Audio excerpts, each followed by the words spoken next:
didn't one of us have some postpartum things that we talked about when we was at Stormy's thing? And I was like, I just think some of the people could share with you some things that maybe help them. I didn't have it personally, but I think that we would have seen that there was something awry if we would have spent more face-to-face time. Tiffany and Lois, y'all, I don't know what's going on there, but I just think the reason why Tiffany is not in a good space is really because she was not raised to have a child. But we're going to go ahead and get into you guys. It's Mary. And I'm Leave my chance to like, subscribe, and comment down below, y'all, because I really do believe that the reason why Tiffany is so depressed, one, I think is because one, she was not really ready to have a child. It was Lewis who was pressuring her to have another child. He wanted her to slow down, didn't want to have this business. He was talking about how he was sexually deprived and all this stuff, smashes TVs and all this bullshit by time. And just for her to get pregnant and your ass is nowhere to be found. I know. Like, and now she's like, she's depressed. She doesn't want to be on the show. She has completely lost herself and all this stuff. I think it's so important. I've never had a child, but I just feel like, me personally right now in my life, I don't want kids, and probably not for another 5-6 years. Like, I just feel like it's so like, I'm just being honest, I'm 25, I am not ready to have no pekin. I'm not. Like, I just feel like it's so important as women not to have children when you don't want to have children. Yes, that also it contributes to you being depressed. So I feel like if you're excited and you're wanting this blessing, it's so much easier for one, for you to bond with the child, two, for you to be happier because it's something that you actually wanted. When you're doing something that you don't want to do, you have this energy. Like, and I'm not saying that she doesn't want to be a mother. I'm sure she wants to be a mother or whatever. But she wasn't ready to be a mom. She wasn't ready. Like, she was on the path, on her career path. She was doing She was working hard. She was trying to find her dad. She was trying to go on the journey of self-discovery. And here this man is talking about how he ain't getting sex and he needs this and he needs that, and oh my god, we need to have a baby and you need to slow down. I know. And then she's to have our family and to have this bonding between us and this child. And then also I think because she was on the path of like getting herself together, it's so depressing. Because she was like, I'm gonna go ahead and have a child, right? But I know as soon as I have this child, I'm gonna be doing this and I'm gonna be doing that. She did not really want to. She wanted to focus on her career, but she decides to slide a child in there. She's thinking, oh, I'm going to be able to bounce back and everything, but you're not able to. You originally wanted to work on your career. Now it's like, I have this child, I'm not able to bounce back. Why is that? Because you had a child when you were not ready, when you had other plans in mind. That our bodies are different. The last time you had a child, probably you were in your 20s or early 30s. Your body is so different now. And now you want to have a child again. Then the man's not where to be found. Let me tell you, if he's a on guy the road, is pushing you to have a baby, he wants to trap you want to have a doula. If you decide, okay, well, I'm going to make this compromise and we're going to have this child, you got to make sure you have everything that you need. Let him, you guys go find out, get a doula on standby. Let him put that money for the doula in your account. Also let him know, hey, I am going to need someone to come to clean this house twice a week. I need someone to come to babysit the child 3 times a week because I have to go to the gym. I also need you to be home more often. Like, make sure he implements that stuff before you even get pregnant. Like, have a conversation and let him know you want a child. Well, this is what I need. And if he's not willing to do that, then don't put yourself in that position. He might decide that he's not going to do that once that baby comes. But that's why you want to make sure you have those finances that he has put in your account, in a separate account that he doesn't have access to, for those other help that you can go and pay for so that you are okay. Because I don't see nobody around her assisted her. I remember he went down and he sat down on the couch with her. She's here holding the baby. It seemed like she was doing something else. This man does not even offer to take the baby. So I already know. To give him the baby. So right there, I already know that this man is not going out of his way to help her. So I feel like that is why she's having postpartum. It's directly linked to this man, and then also going and having a child when you're not 110% ready. I feel like you should not have kids until you really, really want them. Like, you're in a great space in your life, you're happy, you're ready, this is what you have prepared for. If you are not there and you're not where you want to be in life and you're not happy and this isn't something that you're yearning for and you really want, you're not gonna have no child. Because at the end of the day, that's a whole human being who is 24/7. Like, you don't even get to go to the bathroom by yourself. That child right there behind you, 24/7. So you think about not having peace for 24/7 for what? How many years? At least 18, 20 years, 25 sometimes. Yep. You think about that. 25 years of not having no privacy for 24/7. You think about that, and then you decide, should I go have a child? Like, you're not gonna be having children. And it's when okay you're not to ready. compromise when you're a couple. If but it's you too have big to of a have those compromise, things man, in you place. better think twice. And if he can't do those finances to make your life easier, then it will be a no. To the left, to the left. It will be a no, and it should be a no. At the end of the day, you're the one who's pregnant for 9 months, not him. He might be sitting out there acting like he's pregnant. He got a pregnancy symptoms. Oh, let me be eating what she's eating. Oh, I'm gaining weight. That man might be taking on some of your symptoms, but he's not going through what the hell you're going through. No.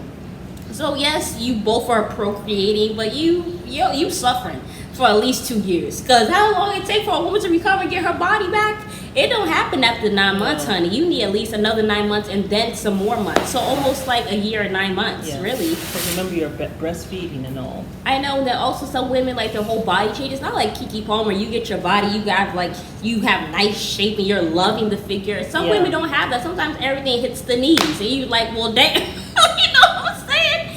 So don't rush. Don't rush. But I feel like that's why Tiffany is in the position she's in. Yeah. But I did want to go ahead and talk about Martel also with Ariane. Yeah. So and even he is saying that he's not in a relationship with her. I mean, I because think he was holding her and sorry, hugging her, and she's like, "Are you happy?" And he's like, "Of course I'm happy." He said, "Why wouldn't she be happy?" Whatever. Like being all booed up, and then on top of that, he is with her, with the kids, and all this stuff. Ariane, from the time you call her peasant, and she's still around. Should have been a rap. Like, well, should have been a rap when you knew he was married. Like, but yeah, and I mean, kudos to Mel for still letting her kids go to see him. I mean, she doesn't have a choice, but at least she's not giving too much of a hard time. Let them go see him, even though this lady who has been so wicked to her is there all the time, and that's also Martel's way of getting at her. Yeah, like every our time kids are fine. There's no reason even protect she's going to be here, but Ariane, he doesn't even claim you every chance he gets. My thing is, girl, I just wonder how broken girl. she is to be with a man who calls you a peasant on TV, who talks about your sexual escapades. Like, always, it's like, it's just a lot. We're not even together. And then you're always there for him. Even the thing with the arrest. I mean, she came out and was speaking on his behalf and all that. Like, she's always there for Martel, very loyal. But yeah, girl, I guess that's your karma, going for a married man. My thing is, there's the so reason why many she's men in this around, because she and doesn't you're love a herself. beautiful woman. She is very pretty. You don't need to go. You never needed to go for a married man. You certainly don't need to go for a man who is as abusive as Martel.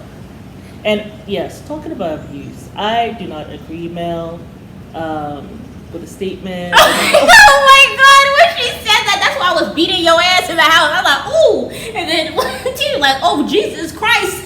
And Maurice was like, that was hilarious. But, I know that sometimes it does get to the stage sometimes. Yeah.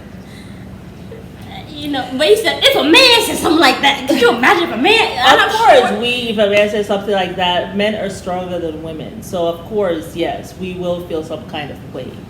Like, because you big as hell and you are pure muscle. I do believe. You know, you might be wearing your tight pants and your legs might look a little skinny, but I know that man fit. So I'm just gonna take one push and she through the wall. I'm sorry. So I just feel like even a teenage boy can push a whole grown woman through the wall.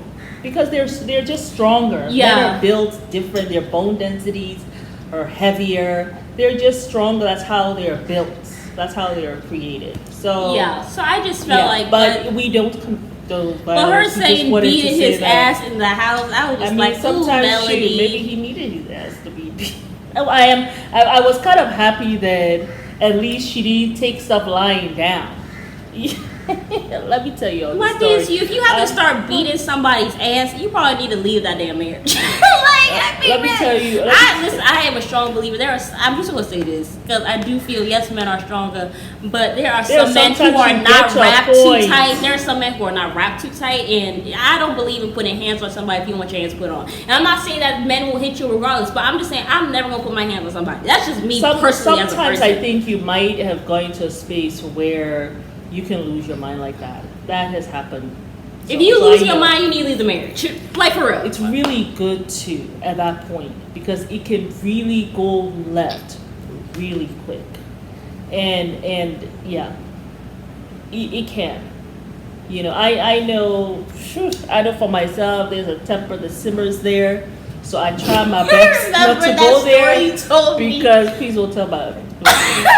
And, you know, we just don't want to go there because then you can end up in jail. I've never been in jail, but, you know. But I had an aunt, I'm going to tell you that I had an aunt who, she actually, right, this guy will get up every day and he'll be beating her up, right? Mm-hmm. And every day he gets up, he comes home drunk, cheating, whatever, and he'll be beating her up each day if she dares to open her mouth and ask him what's going on, whatever. So one day she waited for him and she had his belts and the buckle out and he came home drunk. And she decided, she let the servants go and she beat the hell out of that man. The hell out of his drunk tail. She beat him. He woke up the next day. He was unconscious. Was it like that scene in Is it like that scene in the Christmas where she had the oil in the mouth? But this one was no oil. Before that show ever came on, 30 years prior to that, I had seen that happen already with my uncle. She beat him to a pulp without the baby oil. And it was more than one belt. And it was with the buckle part of the belt. So it wasn't with the little soft leather. She did beat his tail. Well, he was drunk. She surely did. And that's when you leave the marriage. He woke up. In fact, one of the servants saw him the next morning, and he was just like, and then the belts were there with the blood at the end of the belt buckle. And she had gone to the village just to stay away from him so that he can heal. But guess what? He never beat her again. He never did. Well, because he's drunk and he don't want her to take advantage of him no more. He come home drunk. Now, let me just leave this woman alone, child. He never ever hit her again. He never did. He never did. And they remained married until he died. But he never hit her again. They were married for over 40-something years. Toxic. But he never put his hand on her no more. Oh my God. No more. Because she had let him know. Yes, I too can beat you. Well, that's a story, right? So sometimes I feel like there's some men, they take it so whatever, like they go past the mark. They go past the mark of acting the plumb fool. You know what I'm saying? And and sometimes the woman is like in this cage, and the cage. And what happens when you keep someone locked up and they have an opportunity to come out, right? All that rage and stuff comes out. But we don't condone violence here because it could go left or whatever, but yeah. Anyway, but that was just our opinion on this whole thing, y'all. But okay, Mel, I see you. I do see. Yeah, it just made me feel like, okay, because sometimes when he was so rude and whatever. And when he was telling her, shut the F up, my God. And then all in her face about what his other. I'm shocked she didn't give him one too tight slap. Yeah, so sometimes it's just like, but yeah. Anyway, we don't condone violence, and we have said that 5 times. So don't nobody be like, oh, well, you guys condone violence. I have said it. We don't condone violence, and I personally would never put my hands on a man. I'll take my black booty and leave that man before that. To that point, yes. Before he even starts verbally assaulting, when I see the verbal assaults coming, I am writing on the divorce papers. Yes. I'm putting it there. Yes. I am taking myself and I'm leaving the house. I am not. I'm not doing that. I'm not sitting down here and waiting and being in abuse and we just chilling. I'm not doing that. For what? We move on with abuse number 1. No matter how tiny it is, just keep it. We don't skip chances. Just keep it moving. To the left. Yeah. Especially when you think about it. I've had friends, right? Guys and girl best friends. And we've never had like an assault thing where someone is insulting me and I'm insulting them. You're right. And I've had friends for 30 plus years. If my friends, if we are not insulting each other, how much more a spouse? Like I never understand. Why do we feel as though we should take it from a spouse? Right. But we never have that with our friends. Yeah. Right? So true. So, yeah, our spouse, so no. When we have these things where you can argue, like I argue with my friends, but we argue in the best of manners. Nobody's cursing anybody out. Yeah. You know what I'm saying? We can have our disagreements, passionate disagreements, but nobody's calling anybody out of their name. Yeah, that's how so how are we not having any control when it comes to the spouse? Yeah. It makes no sense. It's almost as if we feel as though once we get married, we get this ring, we can curse each other out, we can be abusive. Just show our derriere. And we should actually just take it. No. Yeah. Absolutely not. But yes, y'all, it's Mary and Amma. Signing off. We invite you guys to like, subscribe, and comment down below. Bye. Bye.